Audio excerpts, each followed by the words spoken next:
It's definitely wintertime. Well, this was the one you've been looking forward to for a year. Yeah, I've been looking forward to this movie since they announced it, actually. Since they announced the screenplay, actually.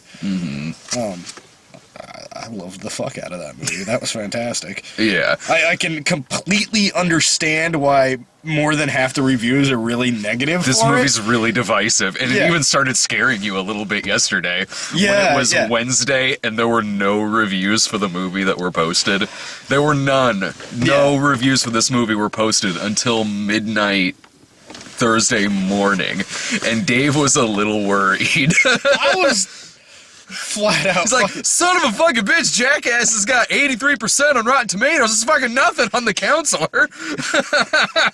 I was a little worried, but you know what? It lived up to, it was pretty much almost exactly like I thought it was going to be. It was solid, and it was a challenging movie. You know, Yeah. it's rare that you get movies like that anymore that are wide releases, but I mean, it's a movie that's it's not a tough sit, but I mean, it's Depends on what you go in expecting. yeah, it's one of those movies that you have to sit down ready, in the same sense that you sit down ready to read a heavy book. You know, it's the same kind of feeling, and it's the same kind of pacing, but it worked pretty well, in my opinion. I didn't know, from going by the previews, I didn't really know what to expect necessarily out of the movie, but then in seeing what some of the reviews were like, just the tone from them, Yeah. I was kind of getting a clearer picture. Going into it, I wasn't 100% sure if I would necessarily like it or not, but I went in knowing that so far it's a pretty fucking divisive movie. Coming out of it, I liked it. I liked it quite a bit, actually. Now, and you're a big fan of the writer. Cormac McCarthy, he's a, for anybody that's not familiar, he's a Pulitzer Prize winning novelist. In my opinion, the finest living writer that we have at the moment. And you could see his touches in this. Oh, in definitely. this movie. From the dialogue to the pacing, I mean, this was like watching one of his books come to life. It felt like watching a book. It's weird to say this. It felt like watching a book on tape. In a sense, yeah. Yeah. Because the imagery in it was gorgeous. And really, Scott directed the fuck out of this movie. Yeah, he did. But you didn't need it to understand what was going on, really. Yeah. Like, I mean, you know, because it's very much kind of a dialogue-driven film, in a way. It is, and this movie, I think maybe this is a really big compliment towards this movie, because this movie does a lot of things that I haven't cared for in some other movies. Dear God, yeah, you can tell a novelist wrote this movie. Yeah. No, it's... My God, you can. The dialogue is... I'm just going to say, the dialogue really did work for me. It did. But it doesn't... The dialogue doesn't feel like anything that any person would actually say. It does feel like it comes from a novel. And in the things that they say, it is very scripty, written dialogue, almost in the sense that one person, it seems like they already know what the other person's line's going to be because they quickly retort by something else. And I've criticized that heavily in some movie, not everything, but in some. Yeah, this one, it worked for me. Maybe it's because of the amount of detail that's given to it beyond just that, because anytime I've criticized something like that in the past, it was always because it seemed like they were just riding on that fact that their dialogue is just very, very, almost a little too neat. And that was really kind of all they'd sort of be going towards. Like I have that problem with I have that problem a lot with certain rapid fire like TV dialogue, but in this though, it's because it is written by a Pulitzer Prize winning novelist, there is such an amount of detail to these characters, to their emotions, to little things about this movie, like whether we're talking about setting up wire, whether we're talking about diamonds, whether we're talking about disposing of a body, whether we're talking about what someone's drinking, what someone's eating, the way that somebody's holding their cowboy hat. That works. That goes hand in hand with how these people are talking. And for me, I don't know, like, is just sitting there watching it and certainly feeling like, yeah, it does feel like book lines, like book dialogue. Maybe all of that mixed together by a guy who's clearly talented and with a director who's also clearly fucking talented with a great cast. They just simply pulled it off. And it also helped too, real quick, it also just helped too that I was genuinely curious where everything in the movie was going. Well, yeah, and that's, I will say I liked this movie immensely. One of the best things I've gotten to see all year, actually. I honestly think probably one of the best things that's come out this year, in my opinion. But I liked the dialogue, I liked the screenwriting, I liked the detail. I will say with a lesser cast, it would not have worked. Yeah, I completely agree with that. With a lesser cast, it would not have worked. But I don't think that would have happened though. No, and not with the people, behind it. But I mean, with a lesser cast, this movie would not have worked. And, Fassbender, oh my god, he was fucking amazing. And even Cameron Diaz, who normally I don't care for, I thought was fantastic. I love it when she goes crazy, when Cameron Diaz plays crazy. Yeah. I love it when Cameron Diaz plays an edgy character, a really diabolical femme fatale character. Yeah. I think she's at her... I like Cameron Diaz, but I think she's at her best when she does stuff like that. As a whole, this movie came together greatly, and then the thing I really enjoyed about this is because it's not fast-paced. But it's in the sense that to me it was like watching a Cormac McCarthy movie or watching one of his books come to life, because if someone else had written an adaptation of a book, if this was a book, I think they would have switched things around and brought them back and made it more linear. But this, it was like putting a puzzle together as it went along, like, all right, where's this going? Where's that going? It does. It very much feels, and I think that's why I kind of understand why this is really divisive, even though I liked it, is that it really does feel like a book adaptation to film where they just skipped the part about writing the book. Yeah, it just went right towards just writing the screenplay. And you know what? It just worked for me in this. It did. I totally get some of the criticism that I've seen. I get all of it. I understand it completely. I totally do, because it's like I said, like, I love dialogue. I absolutely love dialogue. It's my favorite thing to write, and this movie has the kind of dialogue that I haven't liked in other things, but it's just, they just pulled it off so tightly in this, and I got it. I totally did, and I was intrigued by where the thing was going. I genuinely liked these characters, and it is a movie about pure fucking evil. No, that's which was cool. I liked that. That's Cormac McCarthy. Yeah. He is even as a fan of his, I will say he is machismo to a point where it's almost a problem. Like, if we had taken Sarah to this movie, she would have fucking hated it. I could guarantee that. It's a movie that you have to be... You have to be prepared for it. Yeah, and I think that... I know I was in the right frame of mind and the right mood to watch something like this. I was, because I can seriously picture myself maybe being really tired... And if I was to watch this movie and maybe be really tired at home, maybe I have a headache, or just I'm watching it under the wrong circumstance, I could picture myself maybe not liking this movie. You kind of have to know what you're getting into here. You kind of have to know the kind of ride you're going to be in for. And even then, you might not still like it, but man, if you're not in the right frame of mind to watch this... No, and I've been prepping myself for this movie all fucking day. I just kind of, My whole day I spent just kind of working on little projects, like being calm, like trying to like not get in a mood about anything. And, like I don't make a habit of doing this before we go see movies, but I sat down and I read as many reviews as I could just because I wanted to. I didn't. I skipped over anything that seemed spoilery. Yeah. But I wanted to get an idea of what people I got a were consensus. saying. Yeah. I got a consensus, and I'll typically do that, at least to the extent of looking at like a Rotten Tomato score or a Metacritic score. This one, I at least kind of looked at what they were saying about the plot, because even from the trailers, like, I wasn't 100% sure. From the trailers, I had no idea what the fuck this movie was going to be about. Which I was honestly kind of cool with from the trailers, you know? All I knew this movie was going to be about, and it wasn't from the trailers, it was from knowing Cormac McCarthy's work, is that it was going to be about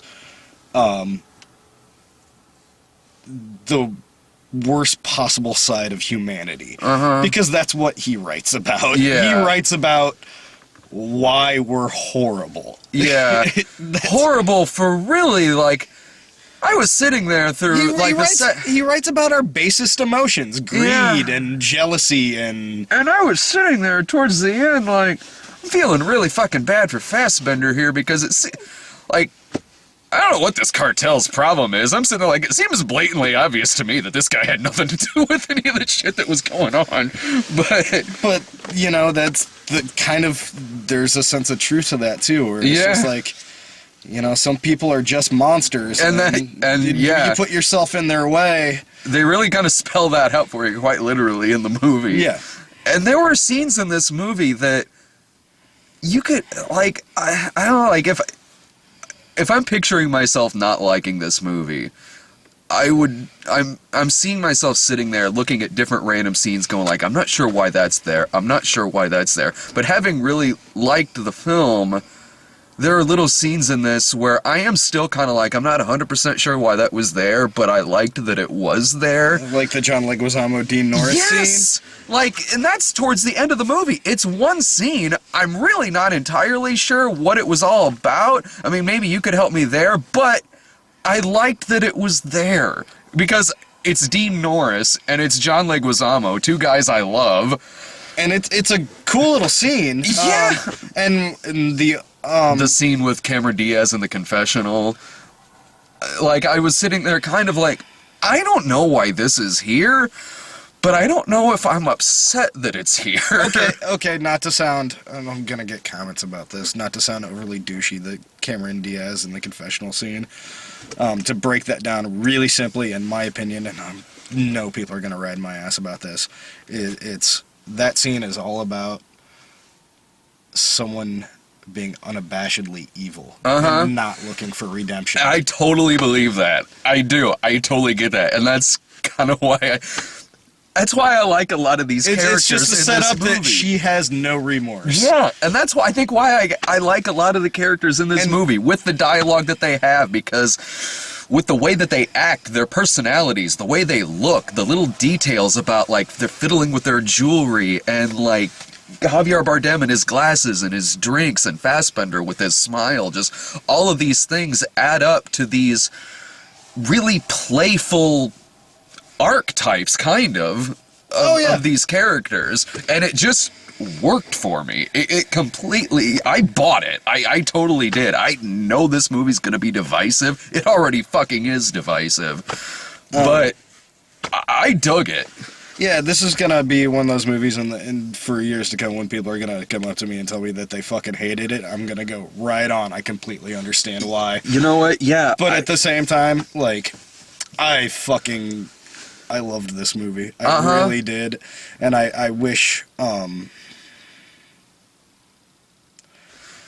I wish more of the critics went in maybe with not more background, because a lot of those people do so much legwork, and I respect that of them, but more of ready to sit down and take in something heavy and pick it apart and analyze it, because I will say this is one of those movies that I don't know that I'm going to go to the theater and see it again. I might have to go with my dad because, well, Yeah. He's the person who introduced me to Cormac McCarthy years ago, handed me a copy of All the Pretty Horses and said, this is going to take you a while.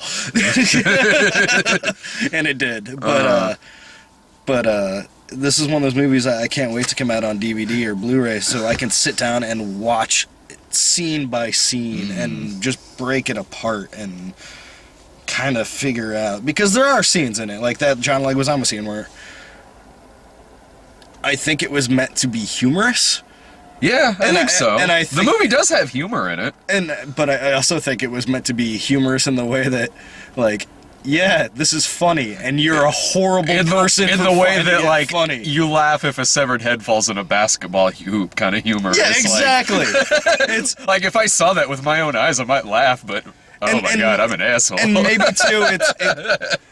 too, it's in there to because it's like reading a book. It is so much like reading a book that each scene is like a chapter, and you're gonna like, this is something fucking film majors and literature majors are gonna sit down and fucking break apart for years. And you know, I was really going along with the suspense part of the movie too, because it does get pretty edgy. It builds up. I will say that when they start fucking coming after him at the end, and Fassbender having his breakdowns and shit because he knows he's fucked, they handled that really goddamn well. When it pretty much tells you, spoiler, everything goes to hell. It pretty much tells you that they fucking made a snuff film of his fucking fiance. Yeah. And they only point that across by him getting a DVD disc and then her corpse in the fucking trash. Man, they handled that with... They handled that even more disturbing than if they just flat out showed it to you. No, because it makes it... It leaves it, and that's the other thing about Cormac McCarthy is he leaves so much to the reader's imagination that it just will fucking drive you crazy. Because the other thing about his books is you read them, and the way your brain works when you read them, it makes you think that you're one of the horrible people he's writing about.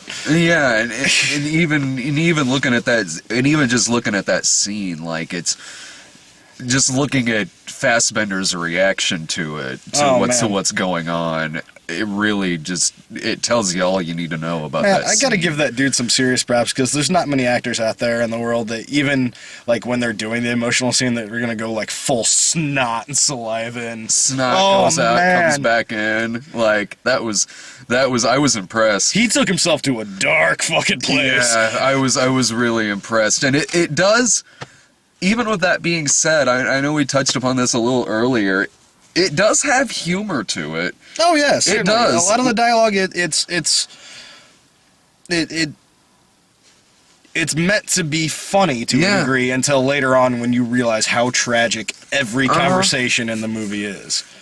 Yeah, like, because there's even a speech earlier in the movie about snuff films, and there are lines in the movie that pay off later in the film. There's plenty of really, really precise foreshadowing going on in this. But it's not so obvious that it's like, you know what's going to happen. Yeah. Like, there does reach a point in the middle of the film where you're like, where they go, this bad thing happened, and you just know from there it's all going to shit. Like, there's no... And from the tone already, you know it's not going to play out well for anybody. But it's just like, oh, how bad is it going to possibly get? Yeah, and with the humor involved, too. Like, I liked his scene with Rosie Perez in the prison, where it's probably the best line in the movie, when he's going to spring for $400 to spring her son out of jail, and he goes, you owe me one, and she'll go, and she says, I'll give you a blowjob, and he says, yeah, but then you'd still owe me $380. Oh, man. That was probably my favorite line in the movie, with his fucking shit-eating grin. Yes. Oops. So you recommend the movie? Oh, definitely. Yeah.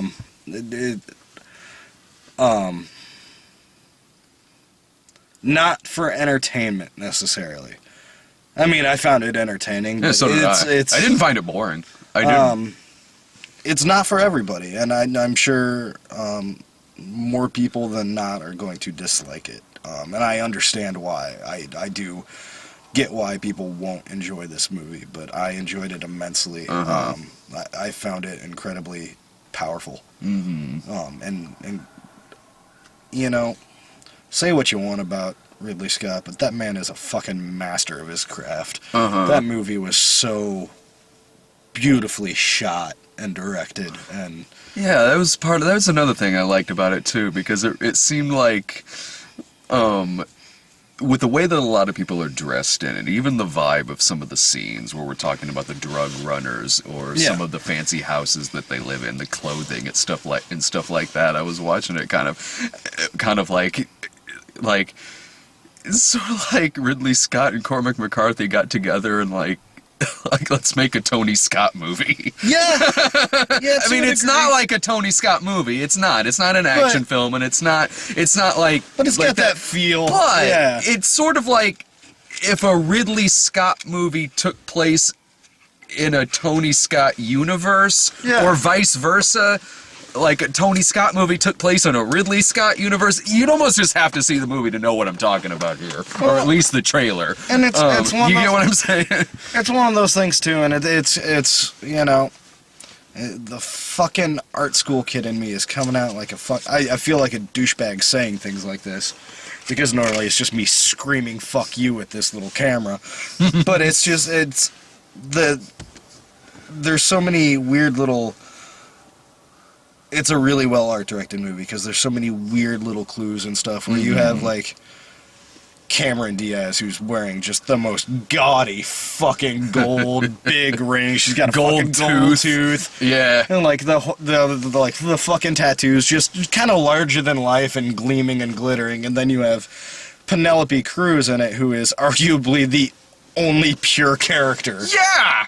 And then when you look at her in the movie, hardly any makeup, the simplest jewelry, just very clean and simple things, and then you're comparing that to like the more than excess of like, and then you have Bardem and those characters, the jangly fucking jewelry and shit, like the hair, the kind of 80s punky kind of hair, and then you have Fassbender, who's kind of this bridge between the two, where he's like at his heart kind of a dorky guy, but like wants to be pretty cool and charming. Like, he seems like I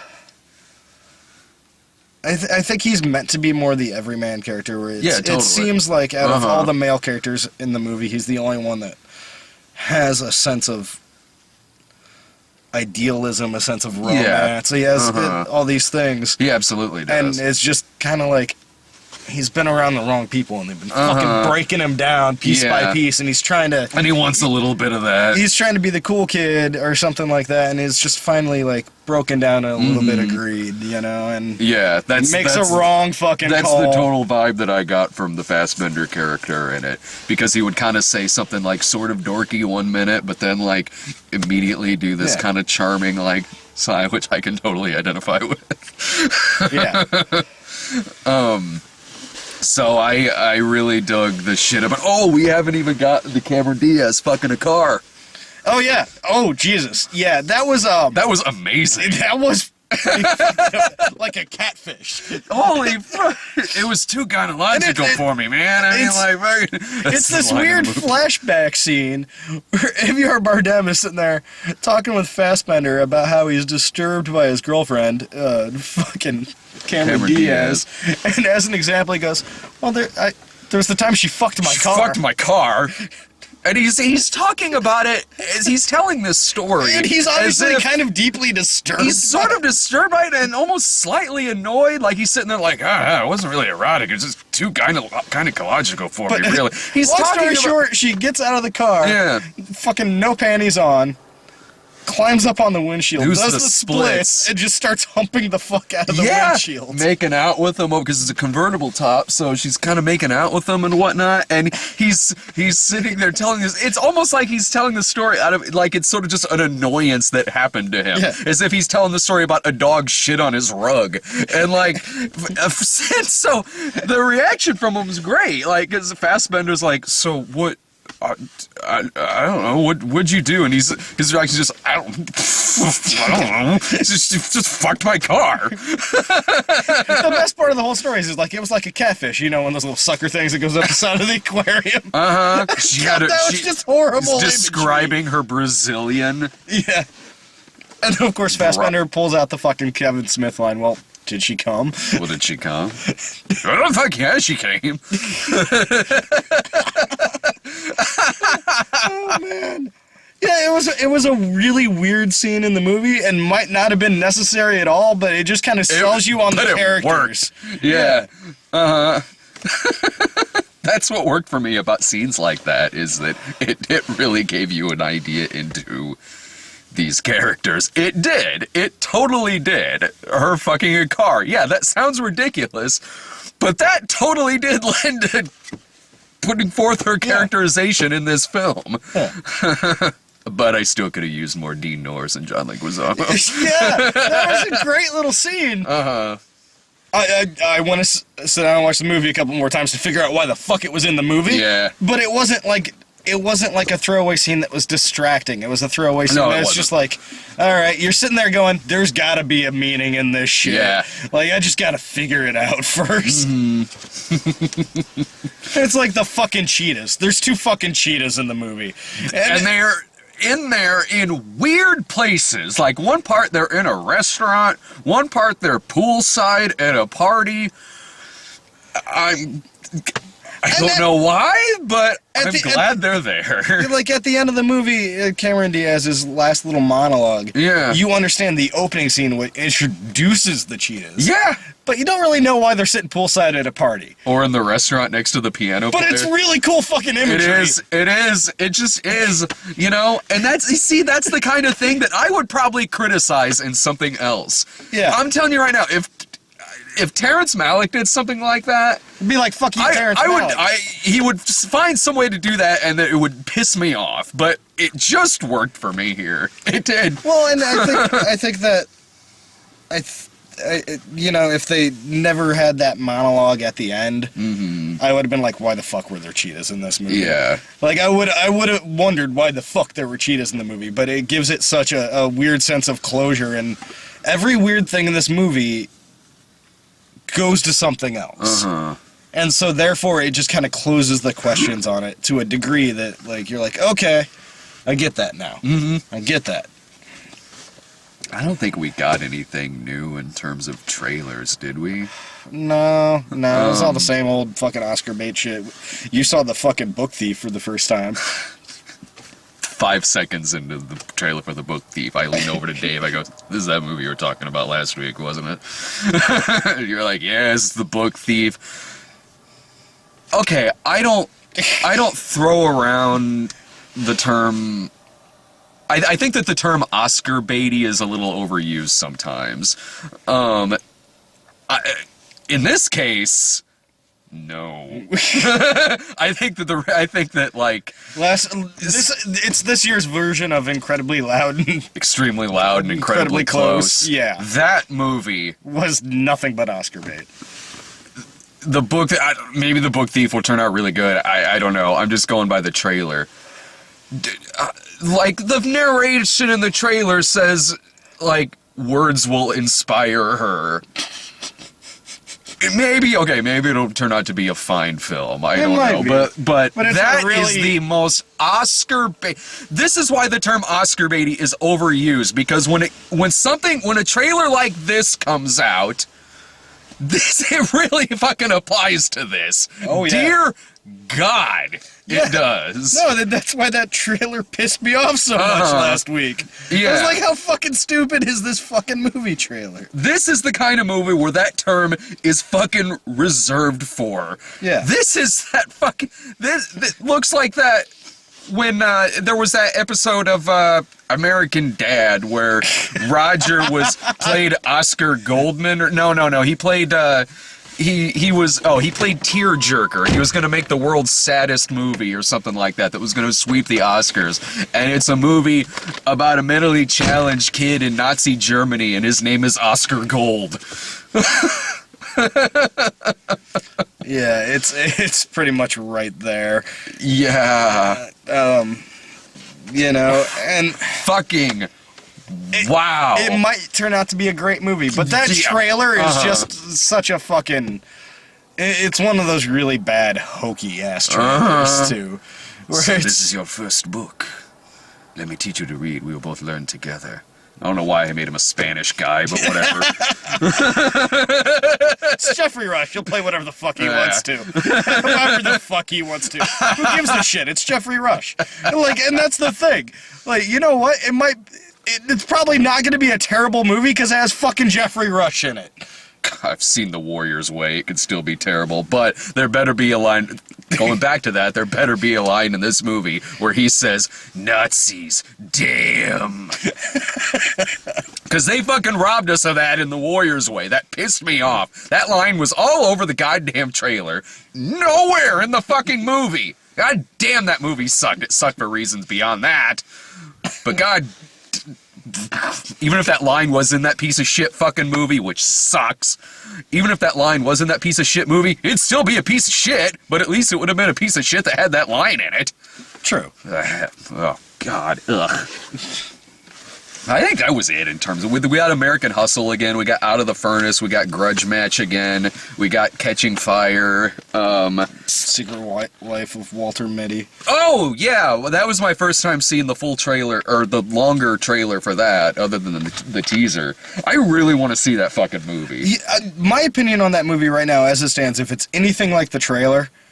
That's going to be a fun ride. Like, it just looks like one of those movies that's going to be so visually fun to watch. Yeah. That I don't even give a shit that Kristen Wiig's in it. Right, yeah. It's a movie that looks so good, it makes me want to see a movie that's got Kristen Wiig in it. And I hope it's good, because, dear God, Ben Stiller needs a good movie. I'm tired of defending his ass. Like, yeah, Fockers sucks.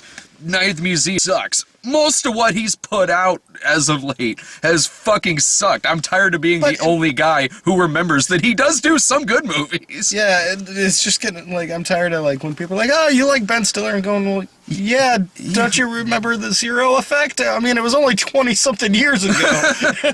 When Ben Stiller's... There's... Reality Bites? I mean, yeah, it was fucking great. There's two Ben Stillers. There's the one that... makes some money. Yeah, there's the one that, like, okay, Daddy needs a paycheck. Watch. And then that, oh God, I forgot about that piece of shit. And then there's the one who does good shit, like fucking Tropic Thunder, Zoolander, Greenberg, movies like that. Like, the guy can make good shit. And as a filmmaker, he's a really solid director. He's a very good filmmaker that if he kept doing projects that he clearly wants to do, he could be a great filmmaker. Yeah. But he does too many money projects. He's not as bad as Sandler, but I mean... Well... Or Will Ferrell, Ben Stiller is a genius. Ben Stiller has got way... And I know sometimes it gets lost among a lot of the shit that he does, but he's a guy... Ben Stiller has got way more goddamn talent than Adam Sandler does. Way more. As a writer, as an actor, as... I don't know if Sandler's ever tried directing anything, but I'm sure if he did, it would... probably be terrible. Boy, am I an optimist. I hate you for that thing you've never done. Oh, man. But, alright, so we got those. I think that was it. Next week is Ender's Game and Freebirds. We got a picture in there of one of the posters. Apparently one of the turkeys' name is Jake. So there's a poster for this movie that has a pun on it that says, it's a pun with the word peace. Like, want a piece of this or something like that. And then at the bottom goes Woody Harrelson as Jake. Oh, yeah, we got a picture of that. I also want to know what FJ says about Freebirds. I hope he goes and sees it. Hey, now. Be nice. Josh doesn't like being made fun of. You know this. That's right. Oh, Josh, you're so sensitive. He's very sensitive. Come on. He's a bitter flower. See ya. Bitter flower?